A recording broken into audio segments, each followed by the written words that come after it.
movies at last. Looks like it, Aunt Mattie. Huh. What, Dad? Hello, son. Well, daughter, how was the moving picture tonight? Lovely.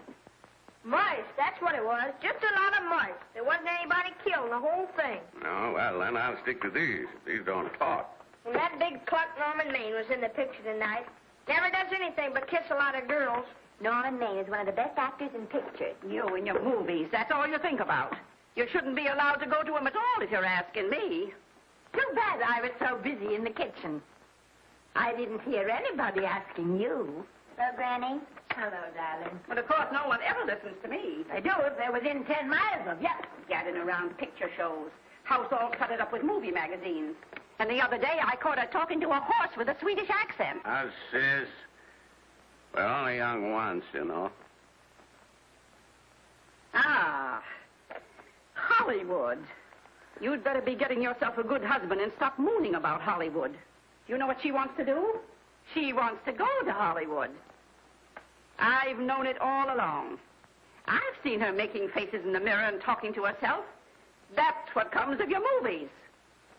Why, what would you do if you did go to Hollywood? I'd be an actress. I would, I tell you. I've always known I could. Guys, wouldn't it be wonderful to have a movie star in the family? Oh, Miss Blodgett, may I have your autograph? You may not know it, Alec, but you're practically on your way to bed. Oh, Miss Blodgett, you're my favorite actress. Won't you tell me the secret of your success? Oh, let me alone. I asked her what's come over you. I'll tell you what's come over her. She's just a silly little girl whose head has been turned by the movies. And the sooner she forgets the whole thing, the better off she'll be. Why will I be better off? What's wrong with wanting to get out and make something of myself? What do you do that's so much better? Just because you're satisfied to sit here all your life, you think you can laugh at me. Well, someday you won't laugh at me. I'm going out and have a real life. I'm going to be somebody. You know, if it was spring, I'd say give her a good dose of sulfur and molasses. I thought I'd find you. Oh, stop that.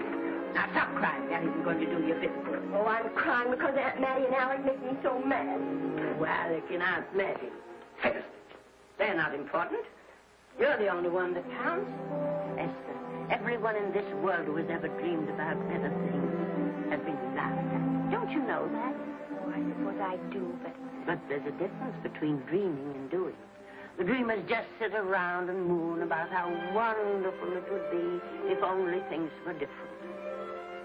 And the years roll on and they grow old. And by they forget everything, even about their dreams. Oh, I don't want to be like that. I want to be somebody. Oh, yes. You want to be somebody. But you want it to be easy.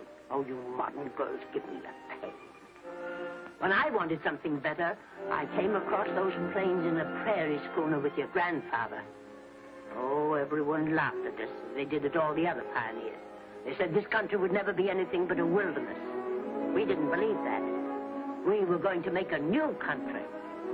Besides, we wanted to see our dreams come true. Oh, Granny, it must have been wonderful. It was wonderful. But don't you think for one single minute that it was easy, Esther Blodgett. We burned in summer and we froze in winter. But we kept right on going and we didn't complain because we were doing what we wanted to do. Can you understand that? Yes, I can. Could you do it? Could you do it even if it broke your heart? Because remember, Esther, for every dream of yours you make come true, you'll pay the price in heartbreak. Oh, I know what I'm talking about. You may not believe it, but I was a young girl once. And a very pretty young girl. A lot prettier than you are. And I was in love with your grandfather. And when some Indian devil put a bullet through him, that is as if it had gone right straight through my heart, too. But I remembered all he taught me. And I went right on. I buried him out there in that wilderness with my own hands. And I went right on that same day. And I kept right on going. Even when your mother was born. Oh, Granny, I want to make it worthwhile.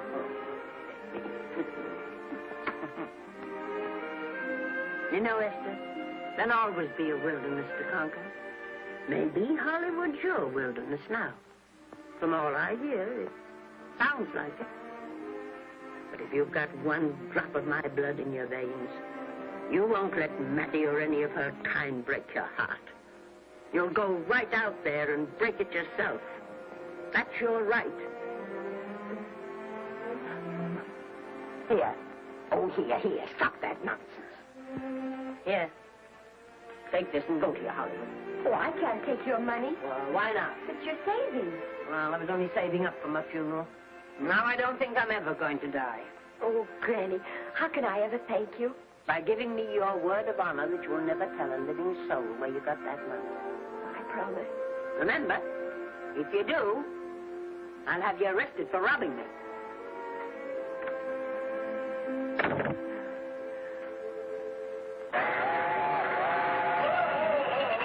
Here we are. Want something, Granny? Oh, I can make it, dear. Oh, thanks. I kissed Dad goodbye. Just a little kiss. He didn't even wake up. I bet you didn't try that on your Aunt Mattie. Oh, Aunt Mattie. Think of her face when you tell her. I am thinking about it. I've waited for that chance for 30 years. There she is, girl. Oh, thank you, Cousin.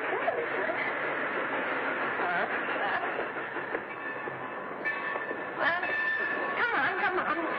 Here's your prairie schooner.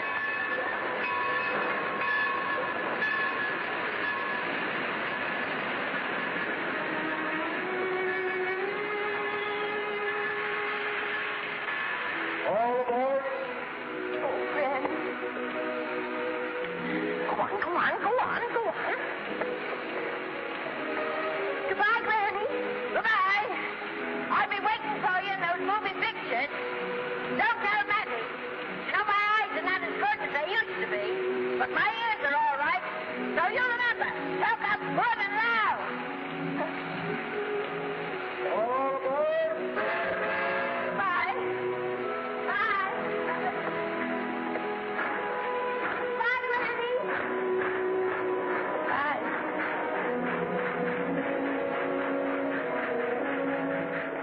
You want to go home now? I don't want to, but I will.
Good afternoon. Day, week, or month? Well, it's a little hard to say. You see, I'm going into the movies. Well, you better take it for a week. It'll break your jump to Beverly Hills. Are all the studios really near here? All except Gaumont British.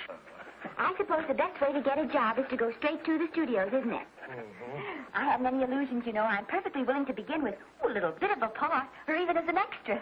$6, please, in advance. Oh.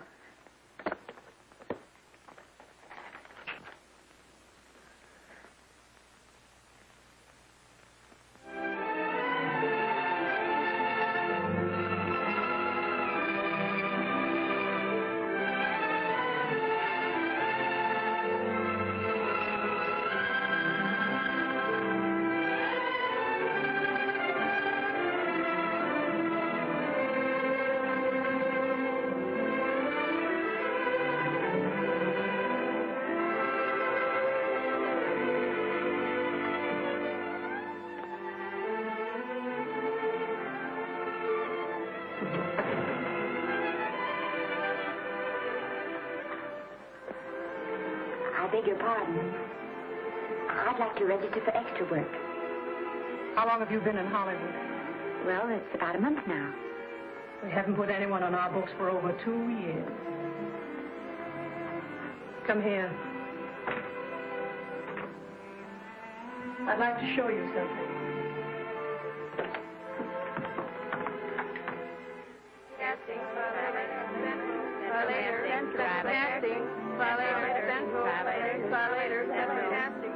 Every time you see one of those little lights flash, it's somebody asking for a job. Every time you hear them say, try later, it means there isn't any job. You can't keep the girls at the switchboard long. They go crazy. Every one of those little lights thought it was going to be a star. Still want to go in the movies?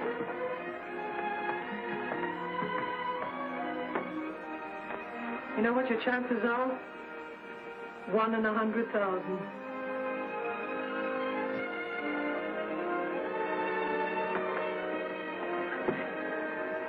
But maybe I'm that one.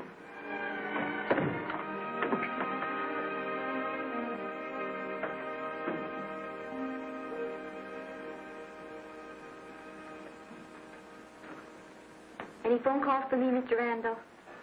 Oh, no. Jesse Lasky and Sammy Goldwyn must be writing letters instead.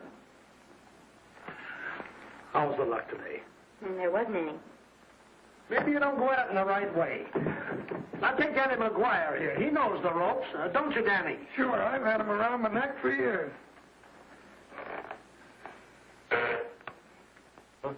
What? Oh, Miss Blodgett. Danny McGuire, our new tenant. How do you do? Mr. McGuire is a big director. Oh, are you really? Oh, could you possibly use me in a picture, Mr. McGuire? Of course, I haven't had much experience, but I don't think that really matters if you're willing. And Now, I really listen, feel that... lady. In the first place, I'm not a director. I'm an assistant director. In the second place, if I had any jobs to give away, I'd confer one on myself. And in the third place, you should have stayed back home in the first place.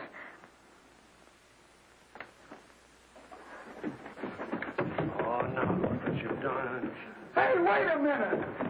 Hey, don't be that way. Don't do that.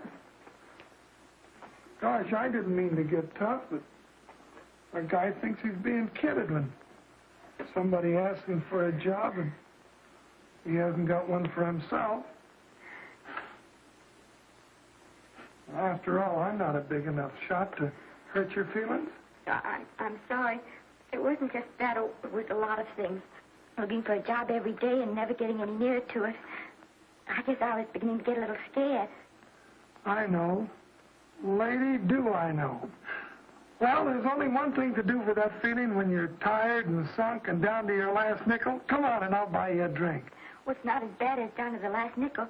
I've still got $11 left. $11? You're going to buy me a drink. Come on.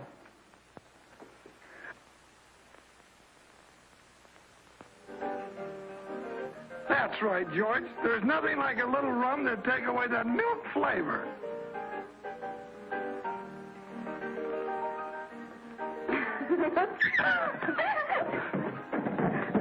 I beg your pardon.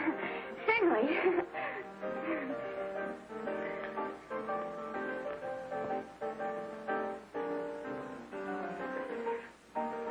sign my contract, the first thing I'm going to do is see that you direct every picture I'm in. That's my pal. Of course, I'm going to be perfectly nice about it, but I'll just insist.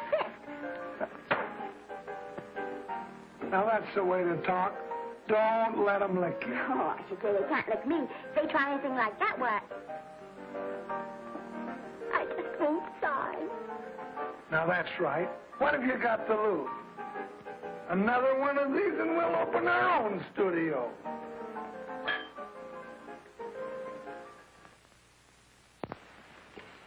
Bill rendered $24. Past due.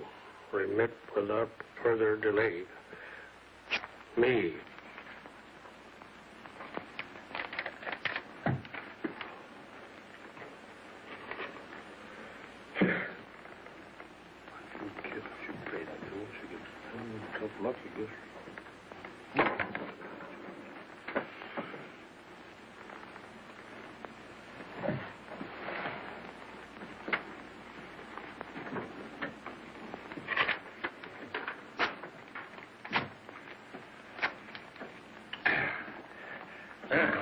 Fifth race. Tricap.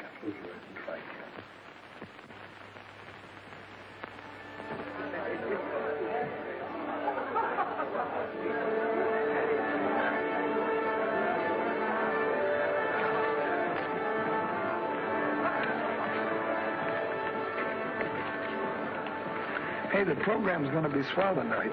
Now, you take this fella Beethoven. I'm a pushover for him. And Chopin, well, he's not so dusty either. But I kind of wish that once in a while they'd play something you could sort of go out whistling, you know, like Blood on the Saddle, Blood on. Well, there's a tune. Hey, why don't you throw your hat in the air or something, can't you? This is a celebration. My job starts tomorrow. I know it does, and I think it's swell, Danny. Gee, I wish you were in on it, too. But, oh, no, it would have to be a war picture. One of those big novelty numbers, a war picture without any beautiful women at the front. Oh, well, something will happen soon. Maybe. Why don't you go home, kid? Oh, Danny, I can't do that. I came here, and I've got to stay. Well, now, if it's on account of money, I can... Oh, thanks. You've given me enough already. Anyhow, this is no time to be worrying. This is a party. Look at all the people. Everybody in the world. Look. That's me and the name.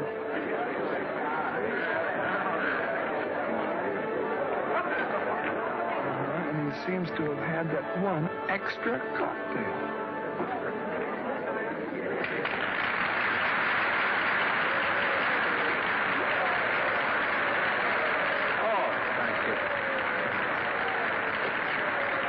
Sit down, you dope. That's for the orchestra leader.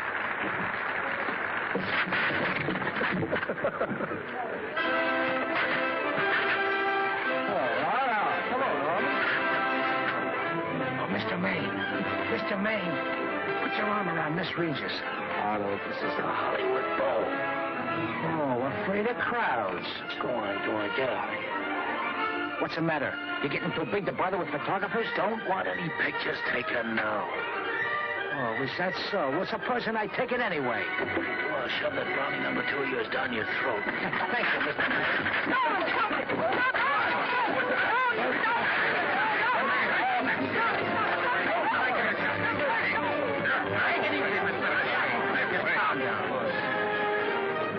Normie, come back and sit down. Everybody's laughing at you.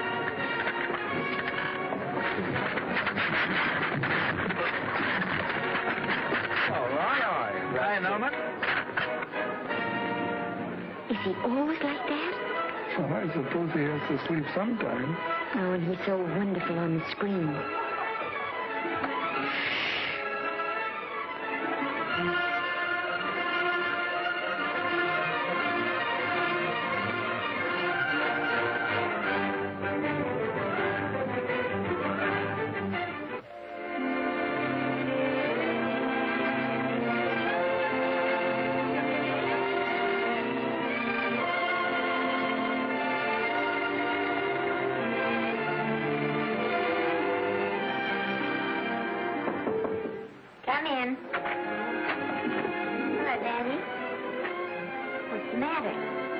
Well, believe it or not, I got a job for you.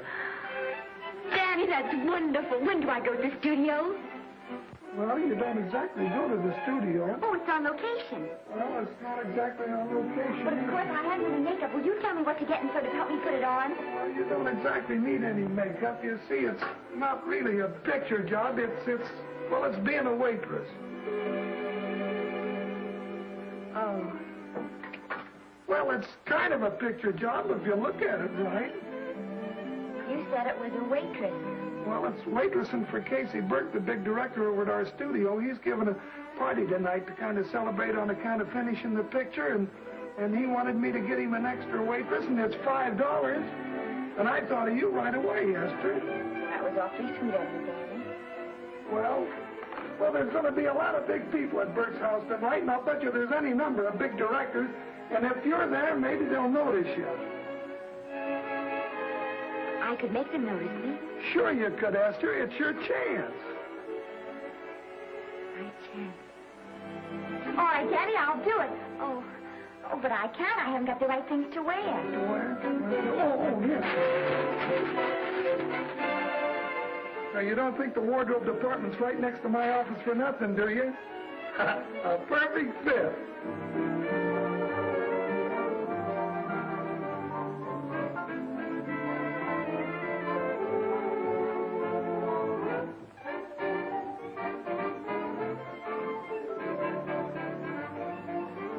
Did you get to the preview last night? I did. Would you like a little hors d'oeuvre? They are very nice. Oh, thanks. Well, what did you think of the picture? You should have saved it for Thanksgiving. What a turkey.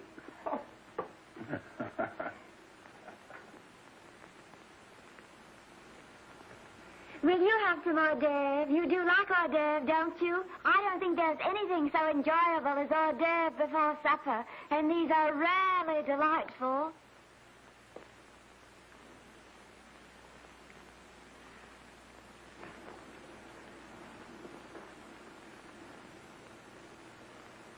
And at the finish, the kid turns around and sings the lullaby to its mother. Pardon the big boys, but would you like a little hors d'oeuvre? They say they're the best in town. Don't tell me. I know. Mae West. That's a great twist. But where are you going to find a 2-month-old baby that can sing? Hello, Oliver. Oh, hello, Casey. You want to fire me now? Wait till you see the picture. I'm not a director anymore. I'm a male nurse. What's the matter with the picture? Guy by the name of Norman Maine. His work is beginning to interfere with his drinking. Oliver, don't tell me I'm to direct his next picture, too. Mm-hmm. You were my favorite producer. Now, wait a minute. You just go right on with your directing. I'll take care of these stars. I know how to handle them. I had a serious talk with Norman after that Hollywood boat occurrence, and you don't have to worry any more about his behavior. Excuse me, Mr. Niles. Mr. Libby of your publicity department is on the telephone. He says it's most important, sir. It's about Mr. Maine. Thank you. Oh, it's probably just some little thing. Of course, Oliver. I'll turn on the radio and see if they've called out the National Guard yet. Hello, Libby. What's the good word? Mr. Norman Maine, America's Prince Charming, was apprehended driving an ambulance down Wilshire Boulevard with a siren going full blast. He explained he was a tree surgeon on a maternity case. Well, will it be in the papers? No, it won't be in the papers. But that's a nice, expensive hobby of yours, keeping Mr. Maine's informal entertainments out of the public press. Oh, that's fine work, Libby. Try and see that no one gets to Norman. He's probably home sleeping it off. All of them. Why can't you forget those dopes at the studio for one night? Business, business all the time. I don't know what's going to become of you. Norman, why didn't you call for me? Oh, by darling, why didn't I call for you? In case you've forgotten, I was supposed to come here with you. Oh, that's all right. I got here without any trouble. The only reason I don't slap your face. Yes, darling, I know. Hello, John. Oh, hello, man. What's the matter with Oliver? He looks as if he'd had bad news. Hello, Mary. What's the matter, old boy? Maybe I'm wrong. I guess I've been drinking too much lately. No, you ought to cut it down. It's bad stuff. Scotch and soda.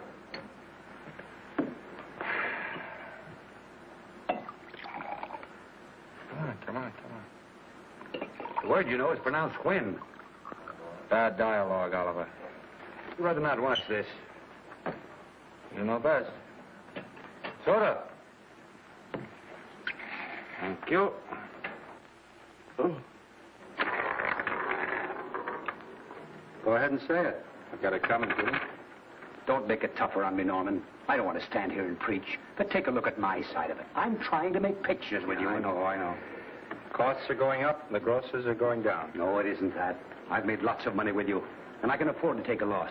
But I hate to see you going the way of so many others. Why don't you get Lloyd's to insure you against me? You can't get insurance against a man forgetting who he is. You're a great star, Norman, but there's nobody so big that he can afford to have people refuse to work with him. Who doesn't want to work with me? You... Quiet. Listen, I know plenty of people who do. Yes, and so do I. But your real friends can't stand seeing you start to fall apart. What do you mean by that? The first signs are always the same. Not being able to remember your lines. Cameraman struggling to cover your hangovers. And all because you have to have a good time. Every day and every night. Listen, I've warned you for a long time. Okay, Oliver, you're a swell guy. You won't lose any money on me. I'll promise you that. I'll be ready for the curtains when the time comes. When it does, here's my epitaph. And now I think I'll, have a little drink. Scotch and soda.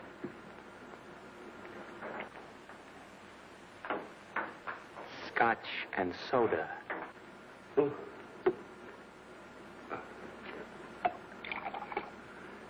Come on. And a little soda? Caviar? No, thanks. Yes, pardon me. Lovely. No, I mean the caviar. Mm-hmm. No, don't go away. I'm starving. Huh? Really. Which would you take? Well, I don't know. You know? I don't know either. It's hard to choose. I think I'll take caviar. Mr. Maine doesn't care for any more. Do you know me? No. No, Normie doesn't care for any more. I think I shall get very drunk indeed.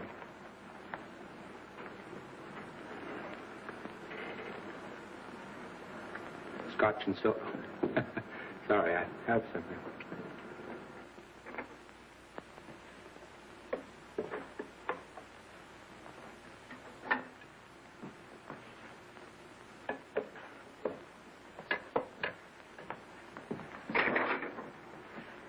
Oh.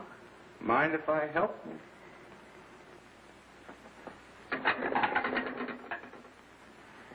Won't they miss you? Oh, no. They'll just look under the table, and when they see I'm not there, they'll forget the whole matter.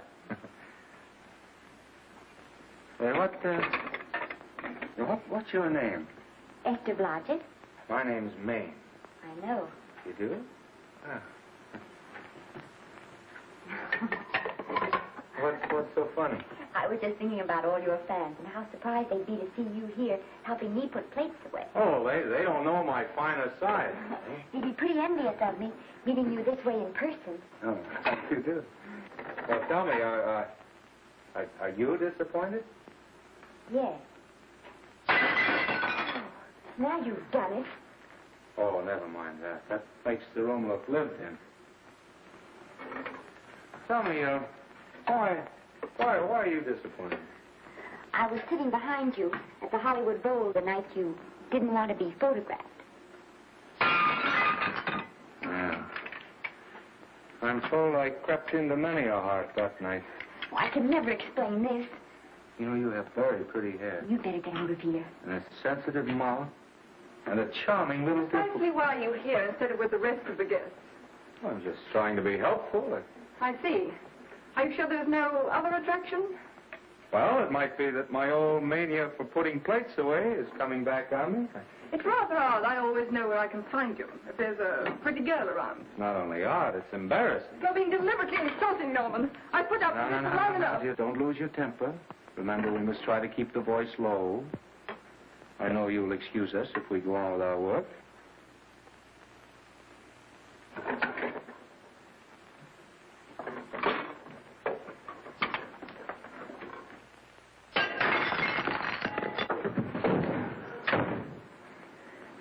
Now see what you've done.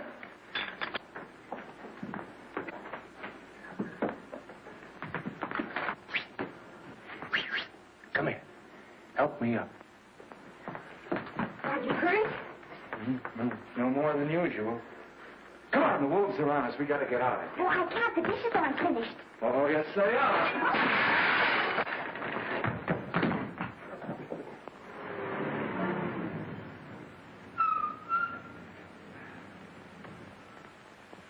Well, I bet I know what you're going to say now. What? Good night. Good night, and thanks. Hey, wait a minute. Hey, you realize that all I found out about you is that you're foolish enough to want to go into pictures? But why is it foolish? Look at you. Yeah, that's what I mean. No, I'd rather like to go into this matter a little more thoroughly. Oh, that's awfully nice of you. So why don't we go on up to my place and talk it over? Oh, no, thank you very much, but I really must say good night. Good night. But you're not angry. No. I'm hungry. Well, why don't you go and get something to eat? Good night, Miss Blodgett. Good night, Mr. Maine. Wait a minute. Peter, the least I can do is to see you to your door. Will I see you again? I hope so. Has anyone ever told you that you're lovely? Well, now you know. Thank you.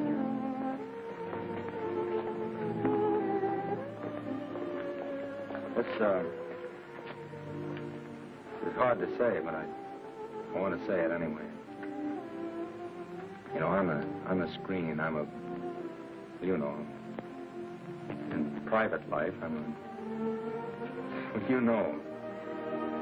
But whatever I do, I still respect lovely things. And you're lovely. You understand? Yes, I think I do. And it isn't that bump on the head that's doing this. Well, I'm glad.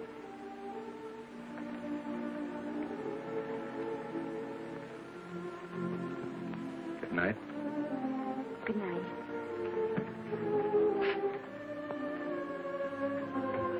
Hey! You mind if I take just one more look?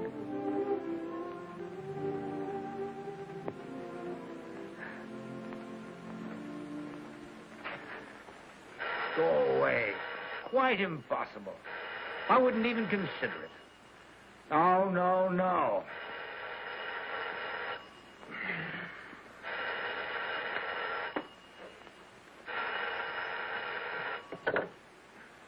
Hello? Who is it? Who? Wellman? What have you done now? You're not in jail, are you? Oh.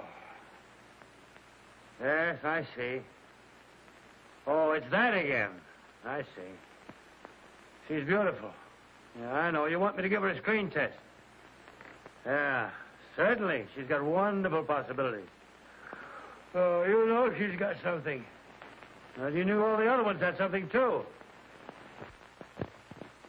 Oh, no.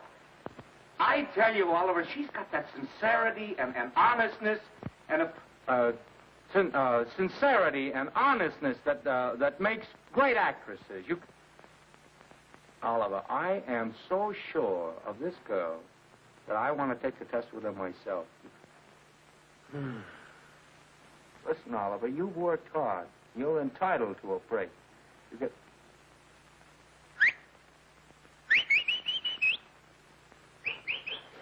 Yes, I heard you.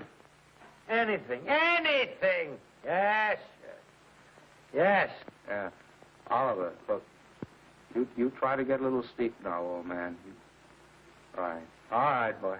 Good night. Now, tell us.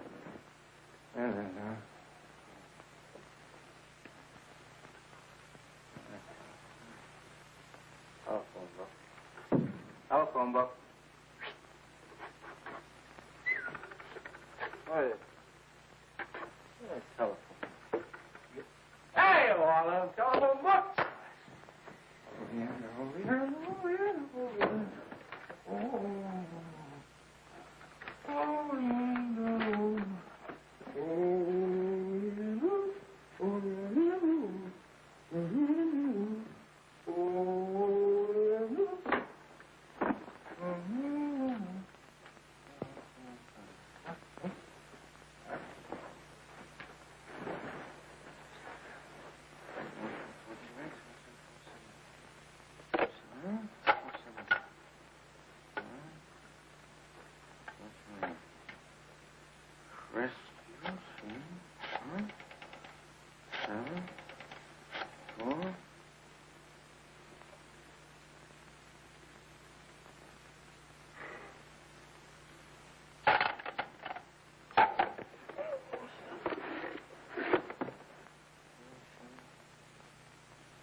Telephone.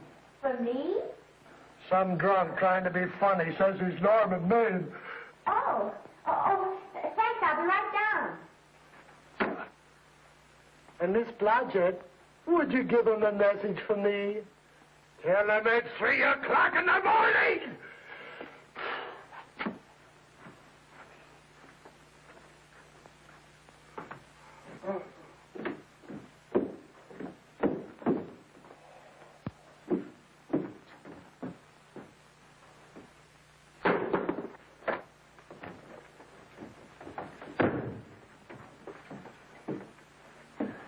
Hello? What? Oh. Oh. Oh. Oh, yes. I'll be there. Oh, thank you.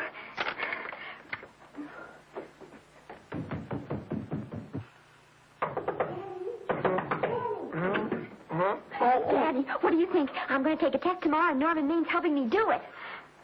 I'm taking one, too. Garble's assisting me.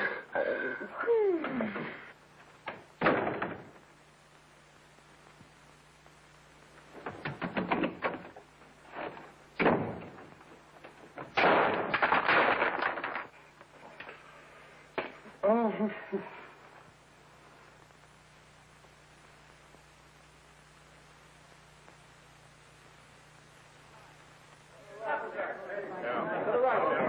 Move that gobo in. But it's still coming out broad. No, the Yankee. Is this right too hot for you, Hanley? Okay, but cut down on your backlight. Put a double on that 90. Bring it down a little. That's it. Now put it.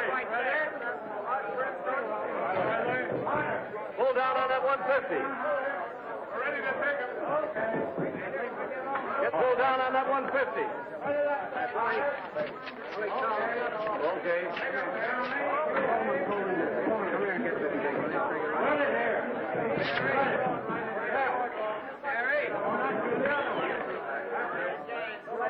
Bring me an apple box. Listen, gentlemen, please, if you don't mind.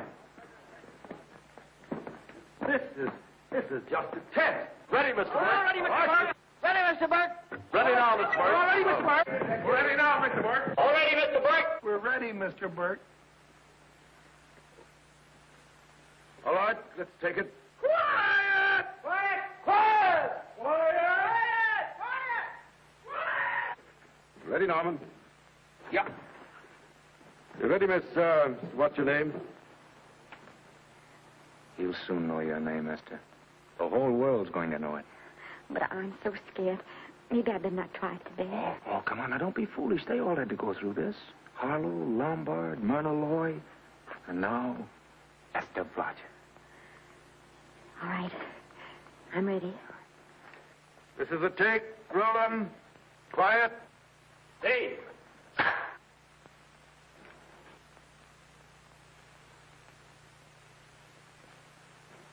I may as well tell you that my whole organization thinks I've gone a little nuts to sign you. Well, maybe they're right. I've been nuts before. You see, all the experts seem to think that your type is a little mild for present-day taste. But I rather believe that tastes change, like eyebrows. And I think that also, like eyebrows, tastes are going back to the natural. You look like a nice girl. I think I'm going to like you. That's not important. I think the public will like you. That is important. Oh, yes. I see what you mean. I mean, I know it is. Only don't think it's going to be easy.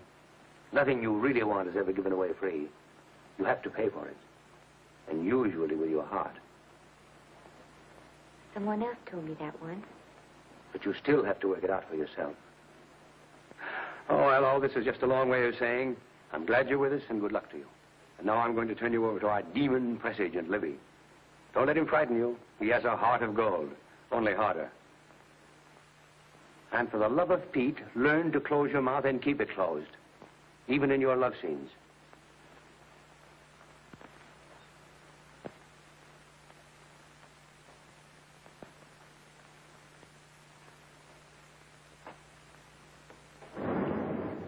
Are you a Russian? No, I was born in Fillmore, North Dakota. Oh, no.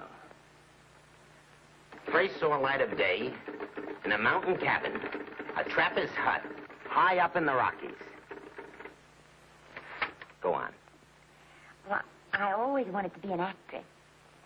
Dreamed of footlights as Lonely Kitty.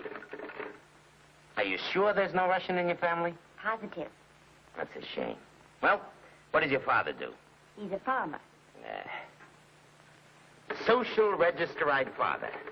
Fed up with hypocrisies of 400, sought wilderness for consolation. There amidst the mountain flowers, he raised another blossom. His lovely little daughter. What's your name? Esther Victoria Blodgett.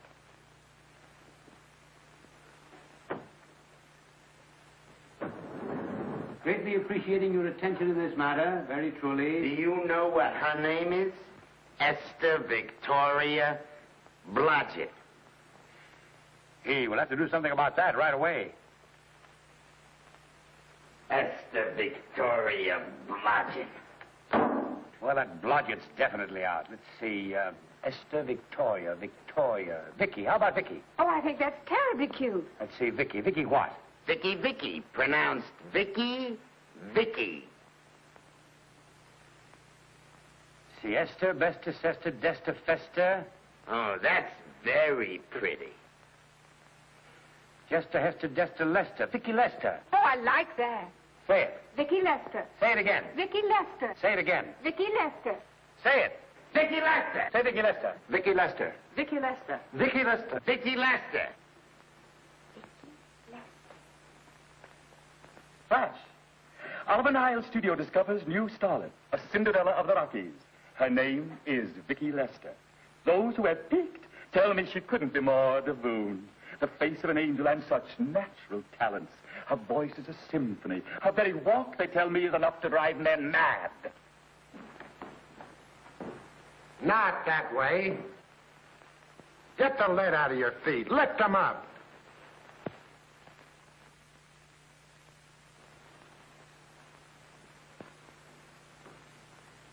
That's better. It's terrible, but it's better. The quality of mercy is not strained. It droppeth as the gentle rain from heaven. Peace. Through the mouth, my child, through the mouth.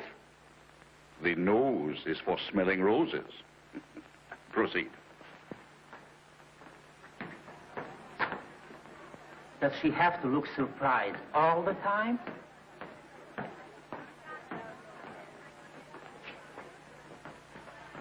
Anyway, it's just a rough sketch. Pretty small mouth, eh? Oh, well. Give her that Crawford smear.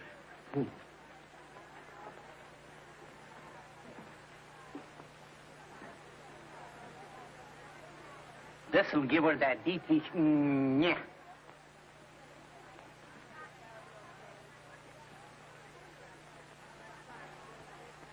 We're on the wrong track. She still looks surprised.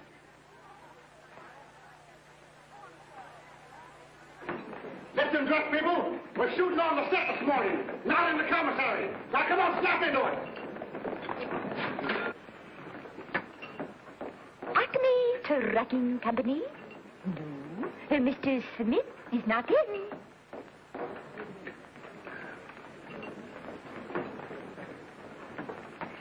Acme Trucking Company. No.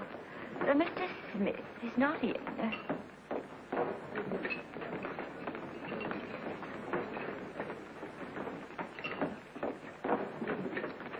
Good morning. What can I bring you, Mr. Maine? That just shows how long you've been here. Mabel, bless you. How soon are you and I going to be married, huh? I don't know. You'll have to ask my mother.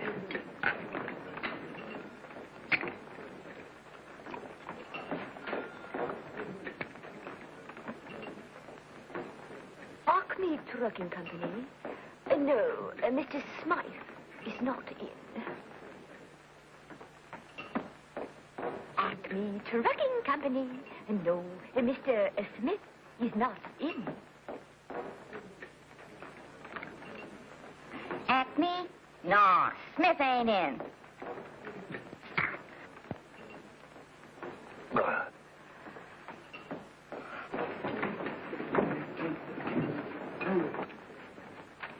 Acme Trucking Company? I'd like to speak to Mr. Smith, please. Mr. Smith is not...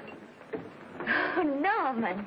What's all this between you and Smith? I've got a part. It's only one line, but it's in the picture.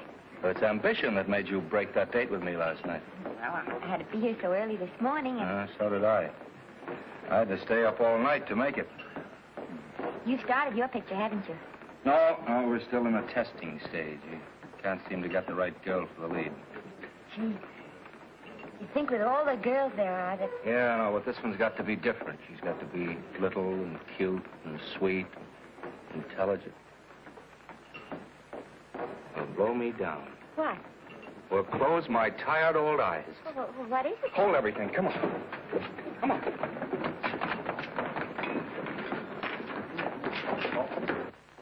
Well, you've been through the whole casting directory. I work day and night, Mr. Niles. And I'll work with her, Oliver. And I can be mean or nasty or anything you want, Mr. Niles. If she clicks, Oliver, you've got a star overnight. Okay.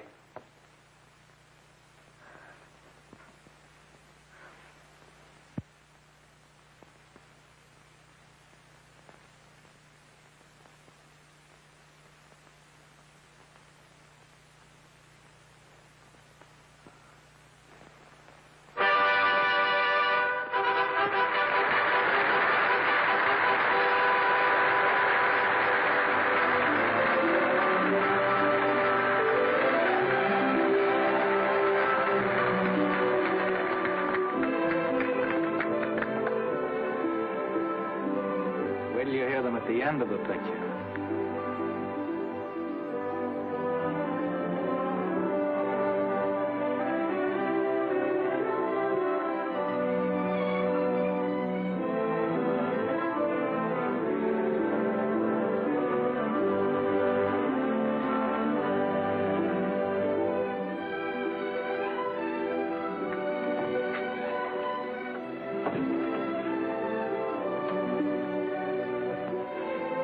Do you think we were noticed? By no one. They're much too busy playing at croquet. I've loved you all my life. But we only met 2 days ago.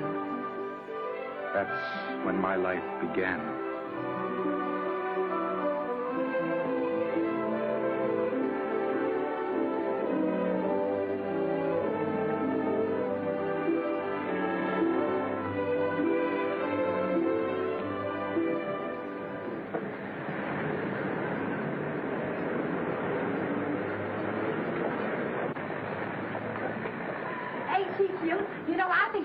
type I am, don't you? I think she's sweet. Well, it's Vicki Lester's picture, all right. I think she was much better than he was. These producers are so horribly dumb. They won't know how good she is. Well, maybe it's because she's a good girl. Well, Maine's not so bad, but it's Vicki Lester they'll go to see. Vicky, darling, I think she's the most precious little thing I've ever seen. The knockout, Libby. You might mention that when you write your review. That Lester kid's a gold mine. Didn't you like Norman Maine? Was he in it? Libby, I'm afraid we have another hit. Huh? It's in the bag, neatly tied up with beautiful pink ribbons. Say, where are Norman and Vicki? I don't know. I thought you had them. I wish they'd come. We're having a party at the Trocadero. Isn't it thrilling running away from people? Norman, it's so exciting, So new. A star is born. Come on, run.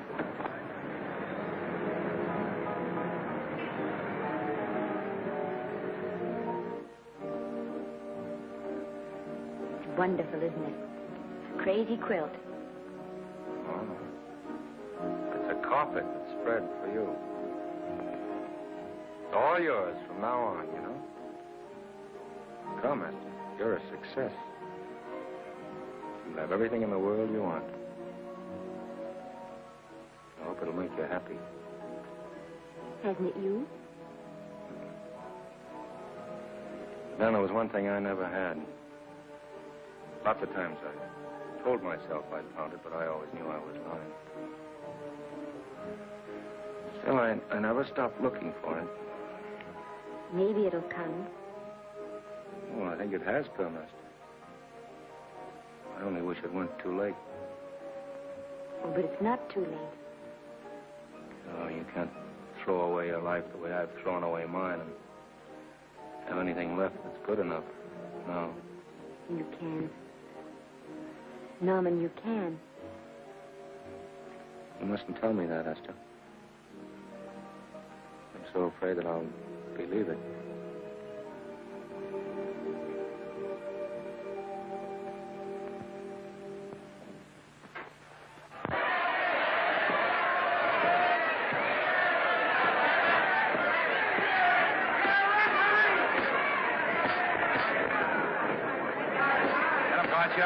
Shoot your right. Swell, isn't it?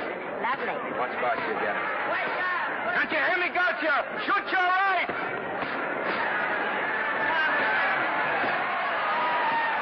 He's down. Gotcha got him. Gotcha got him.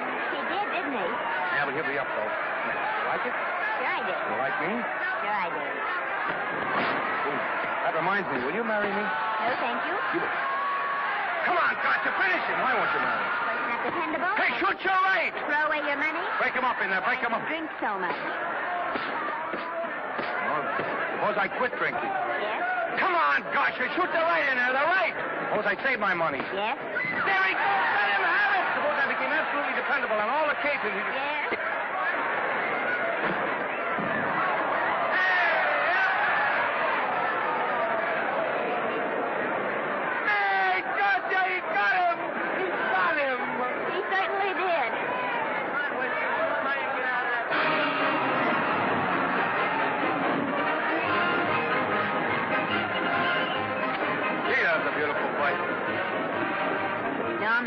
What, dear? Would you do all that to me if I said I'd marry you? No, certainly not. I was just supposing. We're going to be married. Guess I didn't read that line right. I'll try it again. We are going to be married. Both of us. Yeah, to each other. What do you think of that? Well, when? Where? Well, we thought we'd elope in the conventional manner. What's the matter? It's trying to decide whether it's good for the studio. Is it? It is. And bless you, my children. When's it going to happen? Oh, we thought we'd just sneak out sometime. We're not telling anyone but you. Listen to this. The screen's ideal romance blossomed into breathtaking reality today when Vicki Lester and Norman Maine, America's dream lovers, slipped quietly through the portals of holy matrimony. How does it sound? Horrible. But you see, we're going to elope. Sure you are. It'll be the biggest elopement this town ever saw. We'll get a tie-up with the Army, have you escorted all the way down to Yuma by 20 of their new bombing planes. Is he going with us? Don't you think we can work this thing out better alone? No sense in bothering the happy couple with all the details. I'll see to it that you get a carbon copy of the whole layout. I can hardly wait.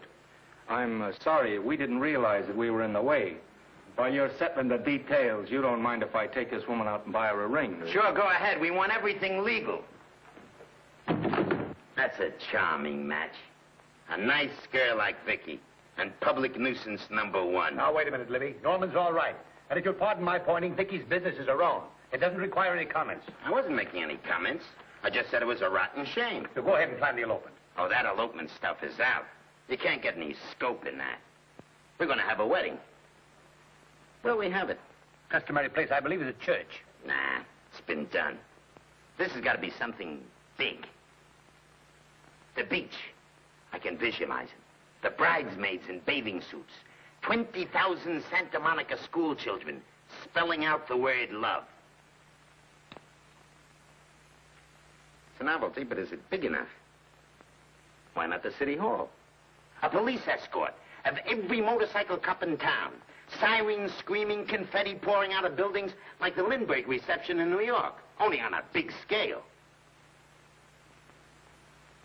What's the matter? Isn't it big enough? And now if any man can show just cause why these two may not be lawfully joined together, let him now speak or else hereafter forever hold his peace. Do you, Alfred Henkel, take this woman as your lawful wedded wife? Will you love, comfort, honor, and keep her in sickness and health as long as you both shall live?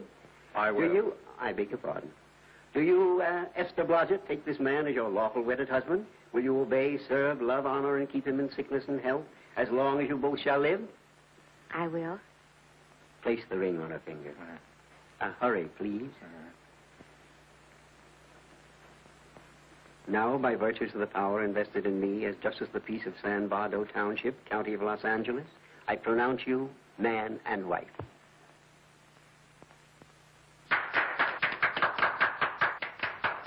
Quiet! And now I must exercise my prerogative of office. I hope you'll be very happy, Mrs. Hinkle. Thank you. Thank you, sir. Oh, Thank Danny. you very much. Now, if you'll please sign the license. Oh, yeah. You know, Mrs. Hinkle, I can't help but believe I've seen you somewhere before. Oh, really? Well, I believe this is the first time I've ever been in San Bardo. You know, your face is familiar, too, Really? Mr. Hinkle. There you are, sir. Thank you very much. Oh, Here's your thank you, receipt. sir. Thank you. Goodbye. Goodbye. See you again. Yes, goodbye. No, I don't. Let me now see. No. Yeah, I think you got by with it. But it was close. That JP was just beginning to remember where he'd seen it. Well, anyway, we got away from Libby. Hello, Toots. If you will be kind enough to glance between my shoulder blades, Mr. and Mrs. Henkel, you will find there a knife buried to the hilt. On the handle are your initials. Lovely to have seen you, Libby. Hold it, wait. Hold it, Danny.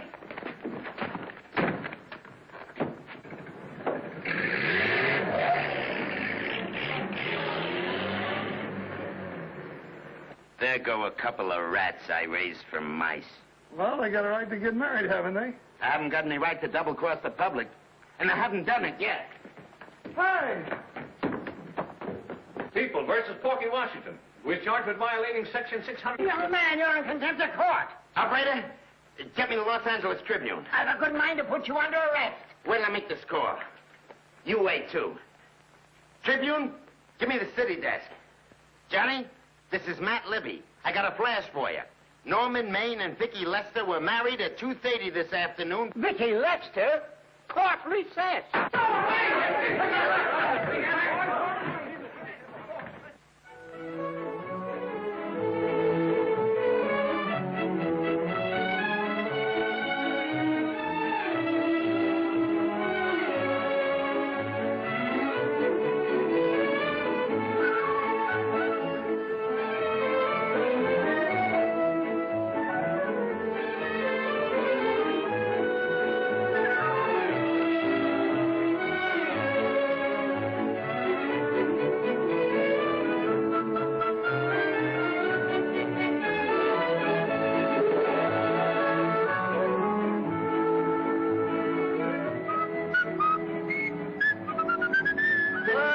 me a horse, a great big horse, a great big buckaroo, and let me wahoo, wahoo, wahoo!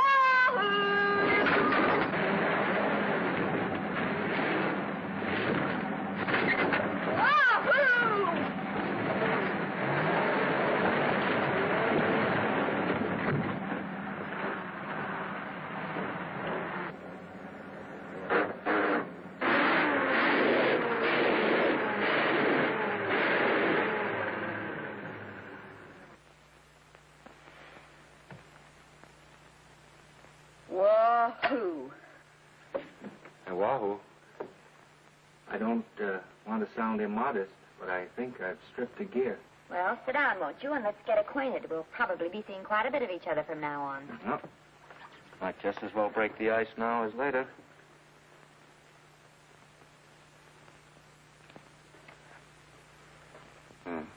Now we're old friends. Hey, have I got time for a shower before dinner? Plenty, if you can find a shower. I never can remember where that thing is. Does it pull out or slide under? Here, I think I can find it. Nope, it's the linen closet. Here it is. Nice work. Oh, half the time those things are just luck. I'll see if I can disinfect this steak.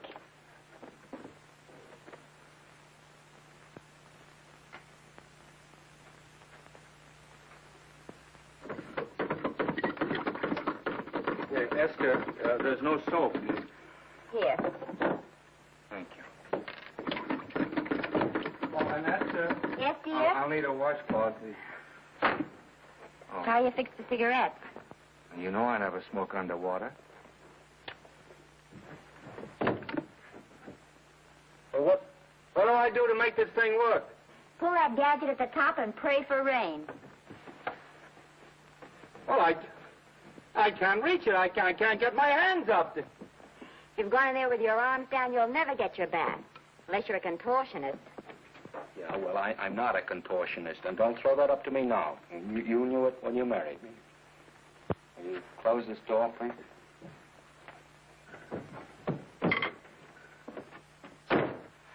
Thank you.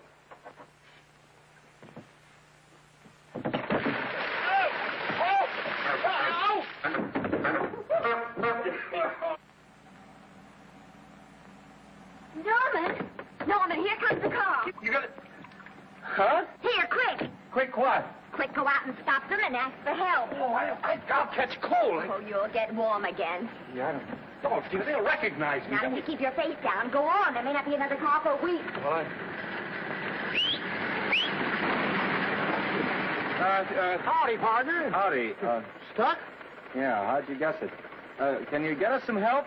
Well, I reckon not. You know, it's a long way to town. We're pretty busy down at the place. Well, I got to get out of here. I've got my wife with me. Doesn't she like the country? No, and then we're short of food. There's a lot of game in them woods.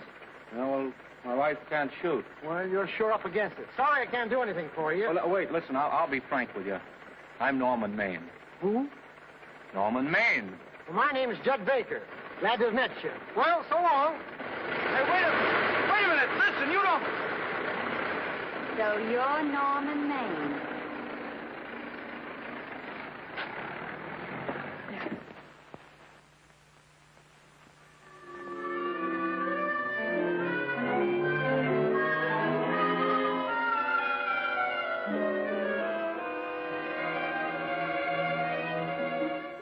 I got my prestige to look out for. I'm supposed to be the best publicity man in the racket. And they laugh themselves sick when I even try to get a decent mention of Maine. Yes, I know how sensitive you are, Libby, and I don't like to see your feelings hurt. Thanks, boss. Now, Vicky, there's a dish for free space. But if Maine swam across the Pacific, the papers would keep it a secret. Well, the exhibitors don't like him, the critics don't like him, the public don't like him, and I don't like him. Who likes him?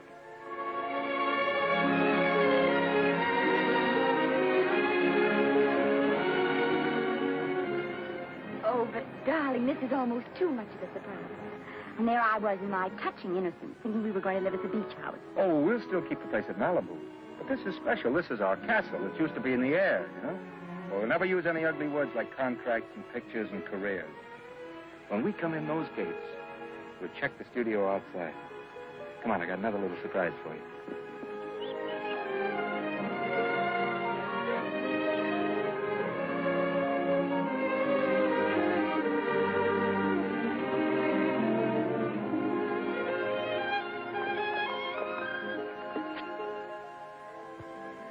Oh, Norman, it's lovely. So are you lovely. The whole world's lovely. Hey, hold it!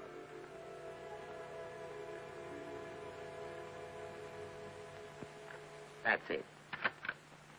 Caption: their honeymoon never ends. All right, let's get some pictures. Now, if the bride will sit here and the groom stand behind her, we'll have something unique.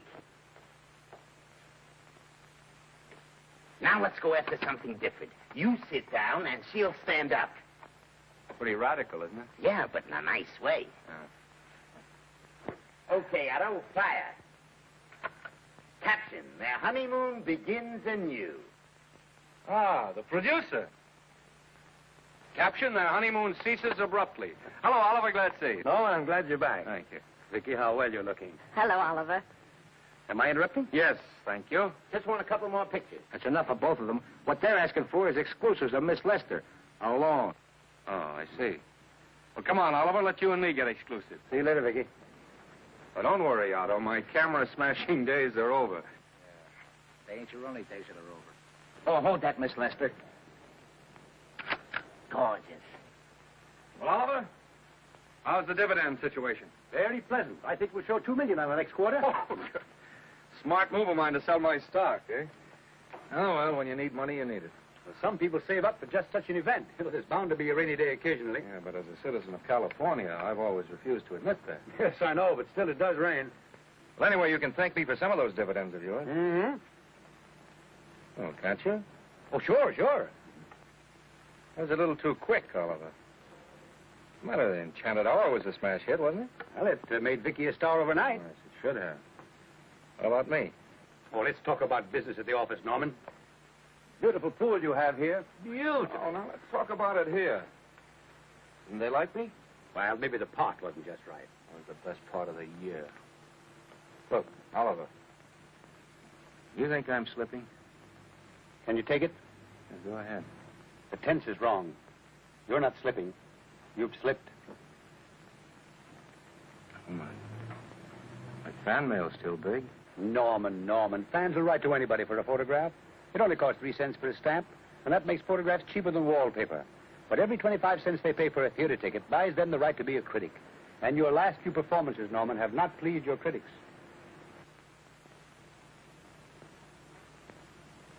You remember I told you I'd be ready for the curtains when the time came? Here it is. Let's call off the contract, no hard feelings. We're not quitting, either of us. There's no explaining these things. We've all seen how the public turns. Maybe we can turn them back. I've got a swell script lined up for you. About Esther. You think that I'm going to get in her way? Well, as a matter of fact, as it happens, there's no part in this story for her. I'd more or less planned to star her in a picture of her own, with that young Pemberton opposite her. He's coming along nicely. Good for young Pemberton. All right, Oliver. We'll make a try at it. Let's hope it's not too late.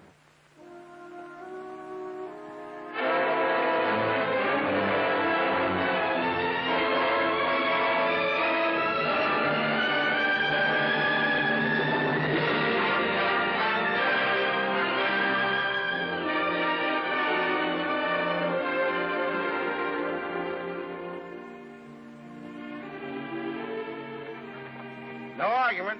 I'll buy those. Huh. The screen's most finished actor. I'll say he's finished. He keeps them away in droves.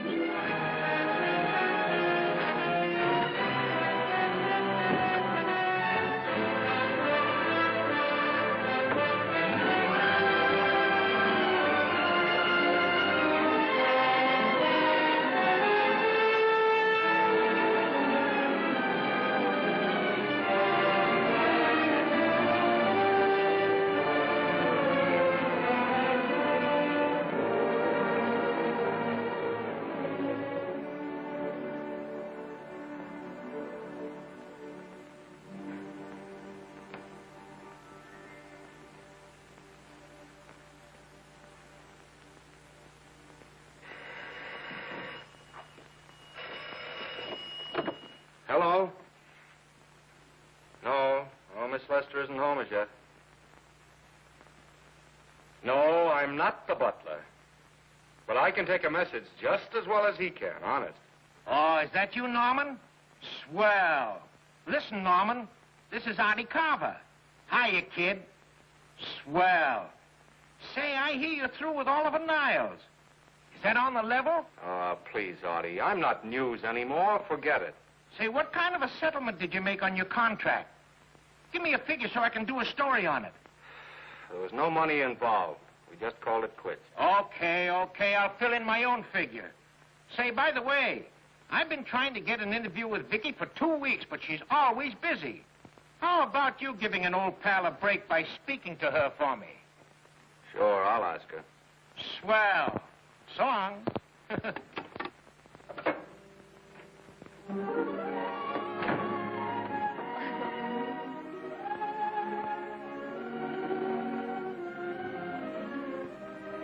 I didn't mean to be late, darling, but Casey wanted... All right.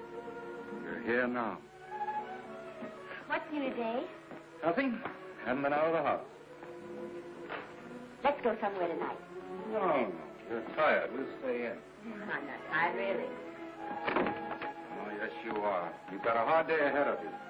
Anyway, I see so little of you, I'd like to have you to myself. Oh, but it's the servants' night out. We haven't any. Yes, we have. I fixed a little snack with my own lily white hands. I'm learning to cook in my spare time. Then I think I'll marry you. I get it. You want to make an honest cook of me, huh? Comes in on wheels in this joint.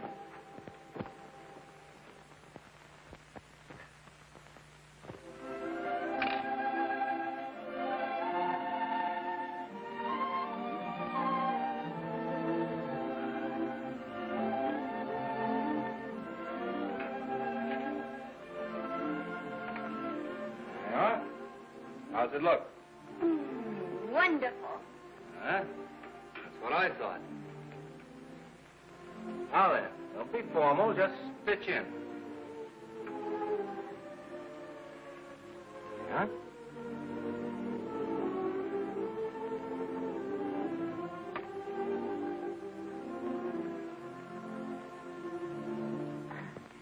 I'm afraid my mouth's not quite big enough. I'll measure it next time and make them to size. A little hard to lift, too. In fact, I think I'll take those measurements right now.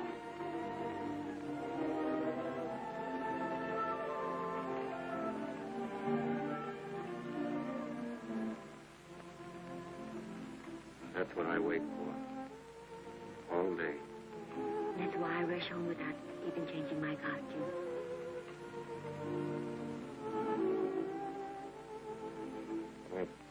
We're forgetting that we're hungry.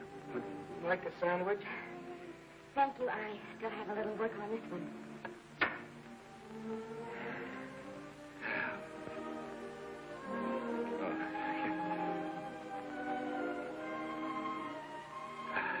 Norman, will you unhook my dress? I can't breathe. Mm-hmm.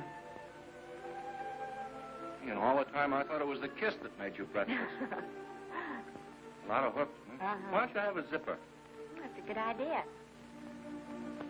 You better? Yes.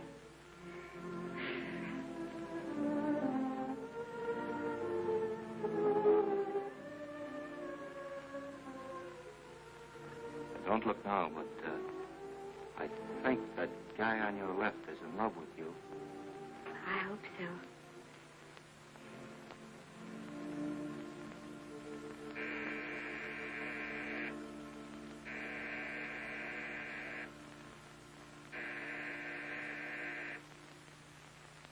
The doorbell.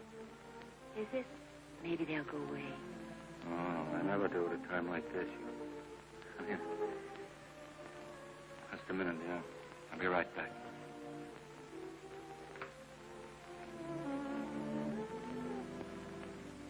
Does Vicky Lester live here? Yes. I got a package for her. I'll sign for it. Well, who are you? I'm her husband. Oh, sure. I'm right here, Mr. Lester.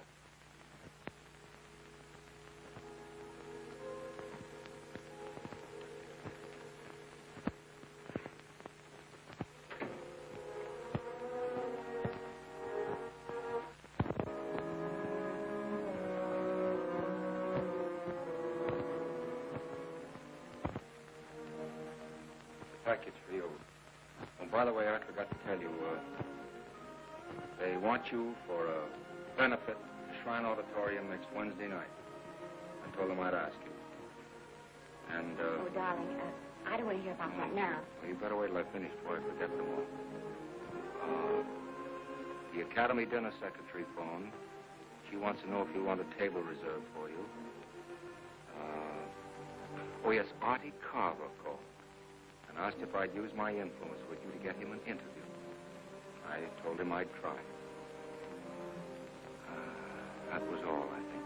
Oh, Norman, let's don't talk about those things now. We're forgetting the wonderful food you prepared. Oh, I'm not very hungry now. I think I'll fix me a little drink. But, Norman.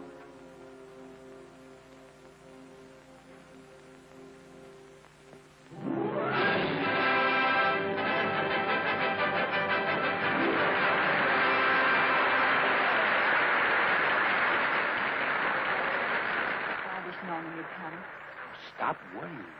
And think how nice that statuette is going to look on your mantelpiece. Do you suppose anything's happened to him? But of course not. He's just been held up in traffic. You think about that statuette. And now we arrive at the climax of the annual dinner of the Academy of Motion Picture Arts and Sciences, the highest award within our power to bestow. We have already applauded with our hearts as well as our hands, while awards are being given those gentlemen who during the past year have rendered distinguished service to the motion picture industry. We now pay honor to the ladies, or rather to one lady. We offer to her the Academy Award for the finest performance of the past year. She has already had the world's acclaim, but this is the tribute of her fellow workers, the men and women of this industry. It is not only my pleasure, but my privilege to present this award to the actress who created the unforgettable Anna in Dream Without End, Miss Vicki Lester.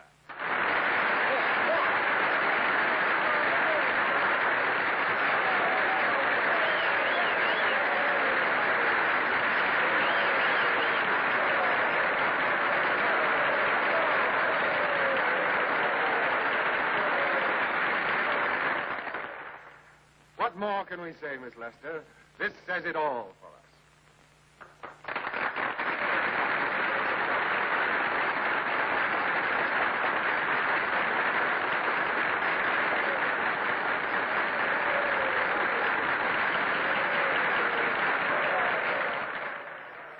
Ladies and gentlemen, when something like this happens to you, and you try to tell how you feel about it, you find that out of all the words in the world, there are only two that really mean anything. Thank you. All I can do is to say them to you from my heart. All I can do is to keep on saying them. Hey, that's fine. All this thing. That's a very pretty speech, my dear. Very pretty. You said the right thing. I want to be the very first one to congratulate you on that valuable little piece of bric-a-brac. Now I want to make a speech. Gentlemen of the Academy and fellow suckers, I got one of those once for a best performance. They don't mean a thing. People get them every year. What I want's a special award, something nobody else can get.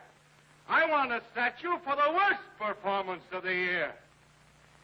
In fact, I want 3 statues for the 3 worst performances of the year, because I've earned them. And every single one of you that saw those last masterpieces of mine knows that I've earned them. Libby, start the music. What I'm here to find out is, do I get them or do I get them? Now answer yes or no.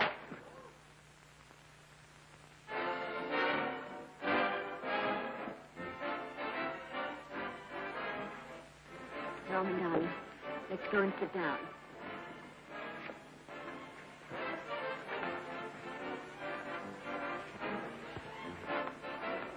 Come on, Norman, sit to that.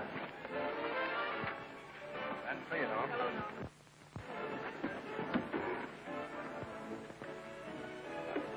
Well, Norman, how are you? Hi, Oliver. My dear, do let me congratulate you. You must be terribly proud and happy tonight. Thank you.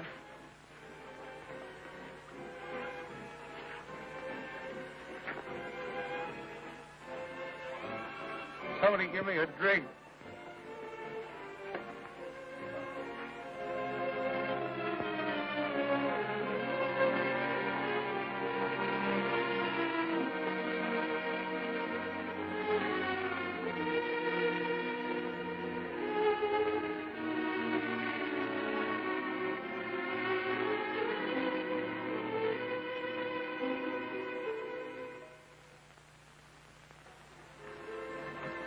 Oliver, nice of you to come to my dressing room. Vicky, how are you? I missed you. Everyone's missed you. Have a nice trip. Well, a 3-month tour of the theater circuit scarcely comes under the head of pleasure. But the way they're screaming for your pictures all over the country.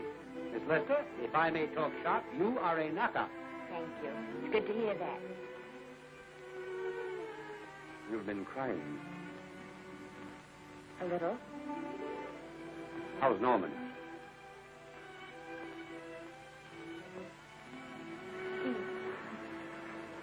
Well, he's trying awfully hard, Oliver. Letting Norman leave this studio was the hardest thing I ever did. There was nothing else I could do. I know. Has he been... Is he all right? He's gone to a sanitarium. He really wants to stop drinking. And I think he could only... Well, perhaps if he could start working again, there would be some encouragement. Oliver, could you do that? Oh, thank you. But he mustn't ever know I told you. He won't know, and you mustn't worry. I want you to keep up your good work in this picture. I'll try, Oliver. That's the one thing I can do for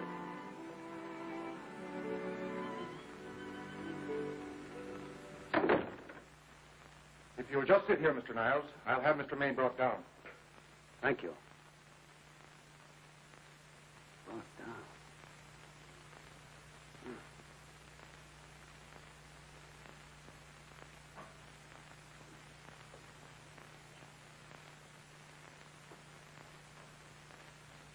Hello, Oliver. Welcome to Liberty Hall. Hello, Norman. Well, no, Mr. Niles isn't slipping me a case of scotch, Cuddles. This is just a handshake. This is Cuddles, Oliver, my social secretary. We go everywhere together. How are you feeling, Norman? Fine. Getting along remarkably well, Cuddles tells me. He says you ought to see some of the boys. Let's sit down. Yeah. Cuddles, we really don't need you. Touching, isn't it? Can't bear to have me out of his sight. Are you comfortable here, Norman? Comfortable. It's positively luxurious. They even have iron bars in the windows to keep out the draft. How much longer are you going to be here? Oh, well, I'm really cured now. I'm just staying on for an extra week or two to get in good shape, you know. After all, there's no particular hurry to return to the cameras. That's what I wanted to talk to you about. I've got a script with a fine part for you in it. Oliver, that's great. That's great. Who plays opposite me? Well, it is not exactly the lead. Young Pemberton's doing that. But I tell you frankly, I consider your part better than the lead. Oh, I see. It's better than the lead. Well, of course, it isn't terribly long. But it's one of those parts that makes an impression on you. They'll be thinking about you all through the picture. Mm-hmm. Well, the thing is, Oliver, I'm pretty well set at another studio. I'm not at liberty at the moment to tell you which one. You know yourself how those things are. Of course. But it's a big picture. One of the biggest of the year. And the part.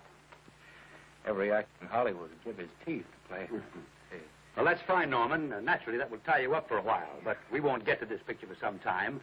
And perhaps, if you want to consider it for later on, well, I'll tell you, Oliver, you'd better not count on it. See, I've got several pictures lined up after this one, and they're talking to me about England.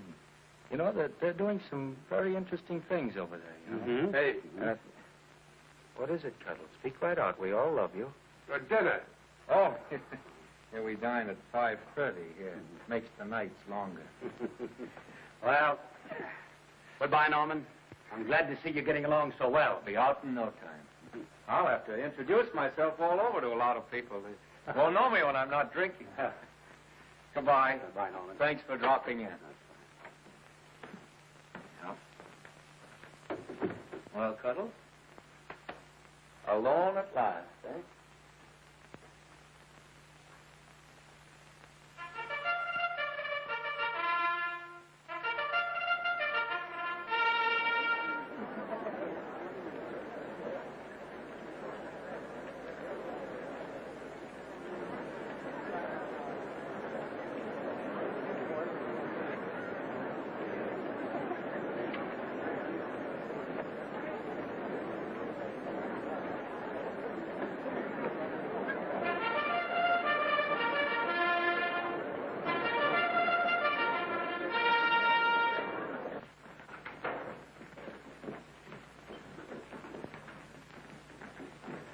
Bert?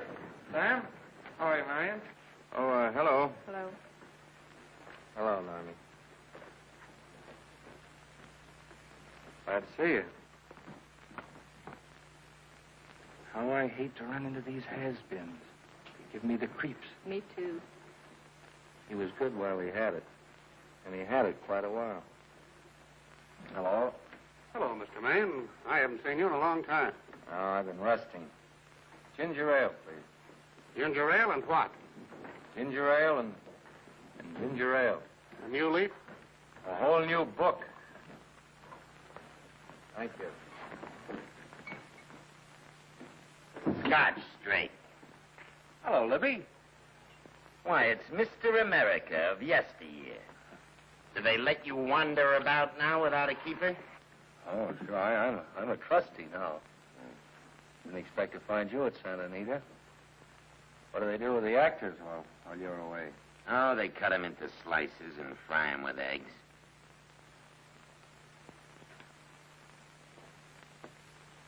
I suppose you'll be here all the time, now that you've retired from the hurly-burly of the silver screen. Well, we're living down in Malibu now and pretty lonesome with Esther away working all day. Well, I wouldn't squawk about that if I were you. It's nice to have somebody in the family making a living. Oh, wait a minute, Louie. I don't want to forget that we're friends. Friends, my eye. Say, listen, I got you out of jams because I had to. It was my job, not because I was your friend. I don't like you, and I never have liked you. Nothing made me happier than to see all those cute little pranks of yours finally catch up with you and land you on your celebrated face. Pretty work, Libby. Always wait till they're down, then kick them. I don't feel sorry for you. You fixed yourself nice and comfortable. You can live off your wife now. She'll buy you drinks and put up with you even though nobody else will. Wait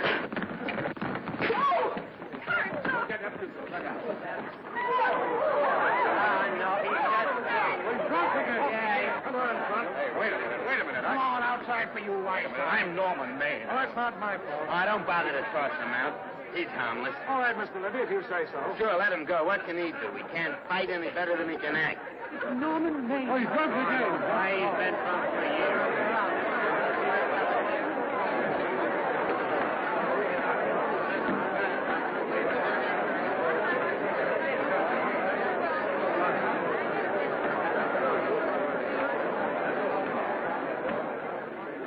Give me a scotch. Double. Leave the bottle here.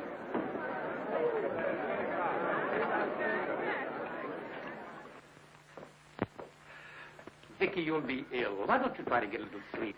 But he's been gone 4 days. 4 days and not a word.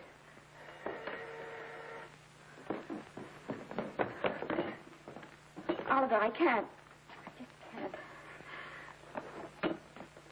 Hello? No, this is Oliver Niles speaking. What? Where? Thank you. What is it? Nothing. Oliver, tell me.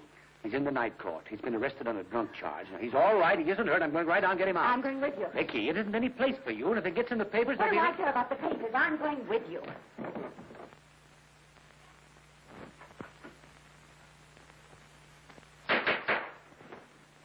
Division 30, Municipal Court, County Los Angeles, now in session. The Honorable Judge J. Parrish presiding.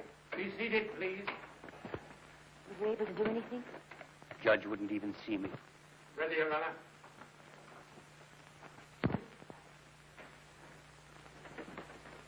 I want to advise you that you're entitled to be represented by counsel, to be confronted by the witnesses that may testify against you, to compel witnesses to attend on your behalf to a public and speedy trial by the court or by a jury, and the right to be admitted to bail. Call the first five. Gregory, Hale, Kane, Rodriguez, come. Come on, boys, get over here. Go ahead. Move along. William Gregory. Yes. Rain drunk, picked up at 5th in town. Asleep in the gutter. 14 similar offenses in the past 6 months. Still at it, Gregory. How do you plead? I don't feel so good. I didn't ask you how you feel. I asked you how you plead. Guilty, I guess. When did you get out the last time? Just before Christmas. Well, I'm sorry you'll have to miss New Year's. You'll be out in time for Washington's birthday in 60 days. Milton Rails. Plain drunk, picked up on Brooklyn Avenue, given treatment at receiving hospital, then removed to jail. How old are you, Rails? 17, sir. Did you take a good look at those men in the cell with you last night?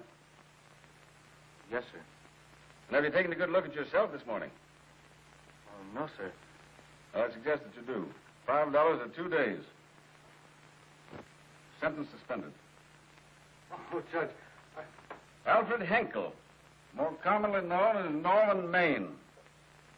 Drunk and disorderly. Cracked car into tree at Sunset and Coronado. Evidently been drinking for days. Resisted arrest and injured one of the arresting officers. How do you plead? Guilty. You're Norman Maine, the actor, aren't you? You've come pretty low, haven't you? There isn't a man here who's had the advantages you've had. Look what you've done with them. You're nothing but an irresponsible drunk, driving about the streets with the power to inflict death or injury on innocent people. I think we'd better deny you that power for a while. 90 days in the city jail. Please wait.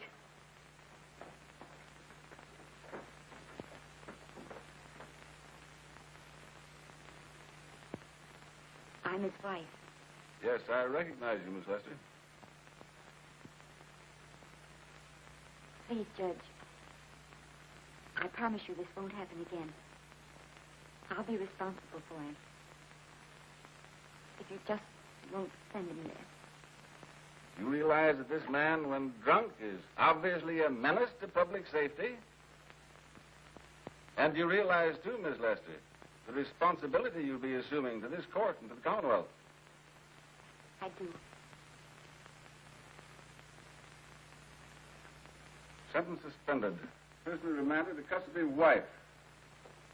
Thank you. You can get in at the jail entrance, madam. Jose Rodriguez. Plain drunk, picked up at 1st and Main. Second offense. How do you plead? I think I'm guilty, Your Honor. 60 days.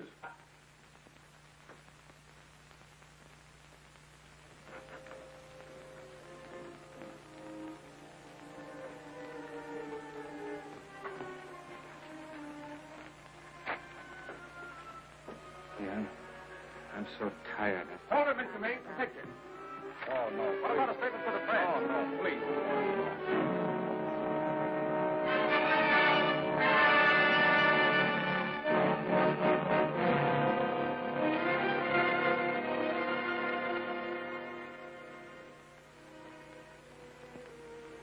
He's asleep. He's been asleep all day. It's the best thing for him. Awful to see this happen to someone you love. And know in your heart that it can't get any better. I only know that all I can do now is stay with him and try to help him. So will I. And between us, we'll take care of him. You're very fond of him, aren't you, Oliver? I'm very fond of both. Then I know you'll understand what I have to tell you. And after what happened last night, I think you already know what it is. I can't do any more pictures. I'm going away for good with Norman. You can't do that, Vicky. You're at the very peak of your success. And you've worked so hard to achieve it. That's what's been ruining me. And I've thought it all out. Maybe if I hadn't been away from him so much, last night and what went before, it wouldn't have happened. And I know it's too late to think about that now, but it may not be too late to go away with him and start over somewhere. It's your life you're giving up, Vicky. so I can try to give Norman back his. Can you honestly tell me I'm wrong to do it? No, Vicky. I can't honestly tell you that. Then there'll be no more Vicky Lester.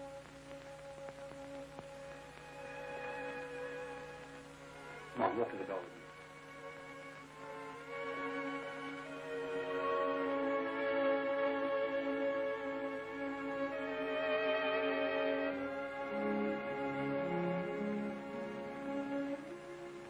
Goodbye, Vicky Lester. You were a grand girl. Good luck, Mrs. Norman Maine.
Darling, this is Mame coming in to apologize again. Oh, I'm sorry, dear, but it isn't you. What other troubles have you got? None. I was just playing a scene with myself. Now, look. I'm just coming out of the jitters, and you're just going into them. This is a swell household. Isn't it? I'll tell you what we'll do. I'll promise to brace up if you'll go on the wagon. I guess I have been drinking too much. You know what I'm going to do? I'm going to be an athlete. You mean with great big muscles and everything? Well, roughly speaking. Going to join the YMCA? It costs too much. I'm going wading out in our front yard. No? Sure. Would you like me to go with you? Sure, if you'd like to. No, Miss, I don't think I will. It might spoil this beautiful, natural wave. Yeah, I guess that's right. But, darling, look, could you have a hot toddy, some hot soup for me when I come back? Some hot soup? And I'll make some of those nice sandwiches. No, Miss, do you have to?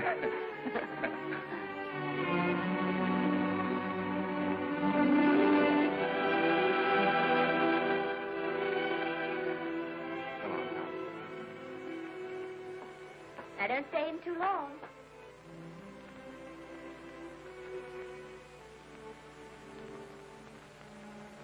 Hey! Mind if I take just one more look?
drink of water he had in 20 years. And then he had to get it by accident. Pardon. How do you wire congratulations to the Pacific Ocean?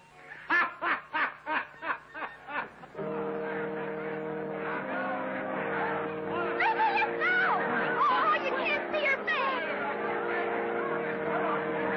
Hello, Vicky.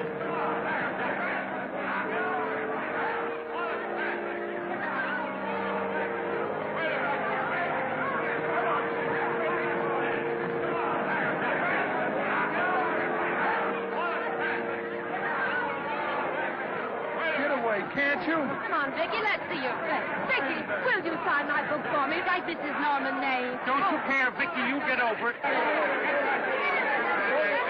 Stand back, can't you? Don't you cry, dearie. He wasn't so much.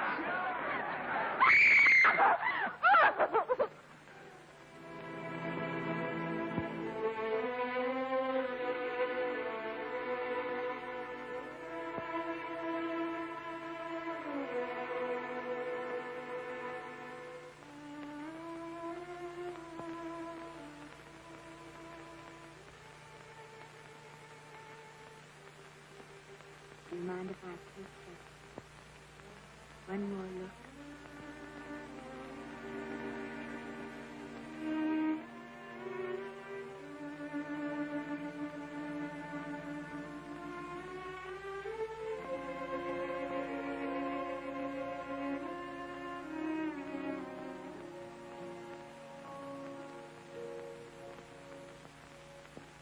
Here are the paychecks for the servants, Graves. You'll find a very nice bonus in each one. Miss Lester asked me to thank you for your kindness and service. If there's anything I can do for the little lady, I should be glad to do it. She would appreciate your attending to the closing of the Beverly Hills house. Put down those trunks. Put it down, I say. Well, where is she? In the bedroom. Who are you? I'm her grandmother. Get up this way.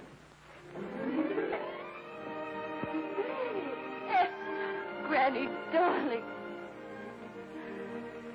Oh, I'm so glad to see you. What made you come? Oh, I know when I'm needed. Now get out of here. Go on, get out of here, all of you. I want to talk to my granddaughter alone. I came just as quickly as I could. But I'm going home. I sent you a wire yesterday.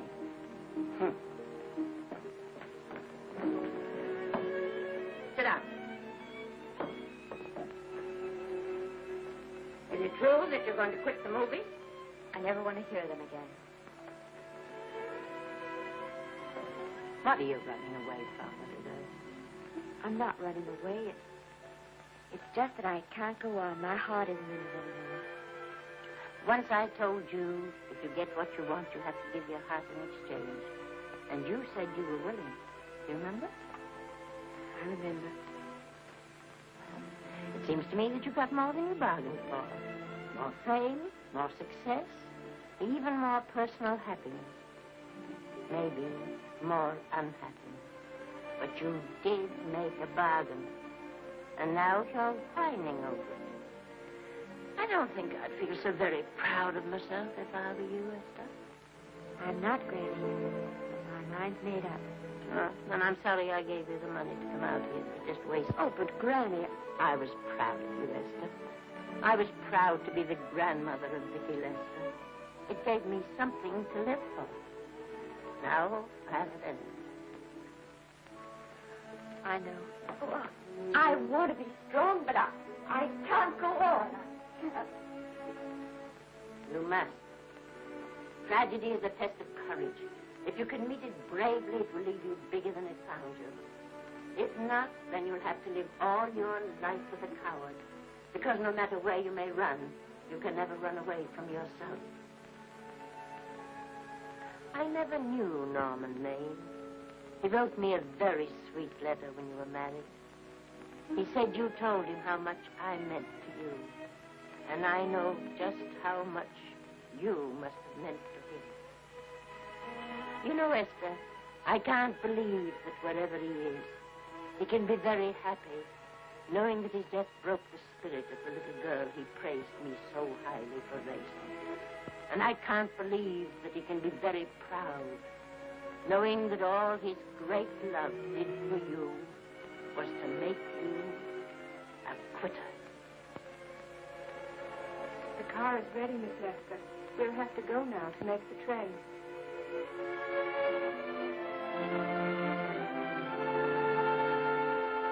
Put the car back in the garage.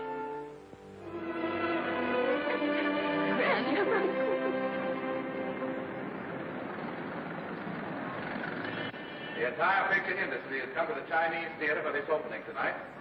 It has come to pay tribute to a great star on her long-awaited return to the screen in what has been called her greatest performance. It has come to pay tribute to the girl herself. The girl who has won the heart of Hollywood. The girl who has won the heart of the world. Miss Vicki Lester. And if I'm not mistaken, Miss Lester's car has just driven up. Yes, it is she.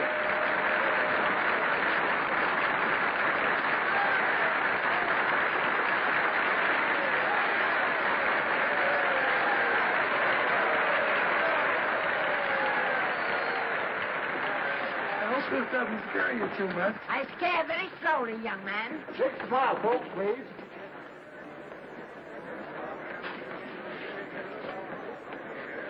They'll have your mug, I mean your face, plastered across half the papers in the country tomorrow. How do I look? Oh, you look swell. You're a liar, but I like you. And here's Miss Lester's grandmother. Won't you say a few words to the radio audience, please? Say something, Letty. You know, we've got a thing like that back home where they all listen in on, but we call it a party line. Won't you say something, please? They're listening. Maybe some of you people listening in dream about coming to Hollywood. Maybe some of you get pretty discouraged. Well, when you do, you just think about me. It took me over 60 years to get here, but here I am. And here I mean to stay. Thank you very much.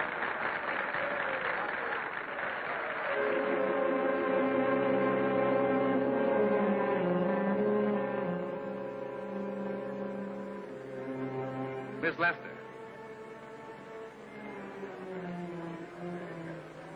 This microphone is on an international hookup. Throughout the world, your fans are hoping that you'll say a few words to them.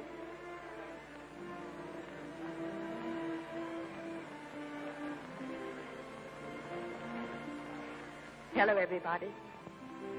This is Mrs. Norman Maine.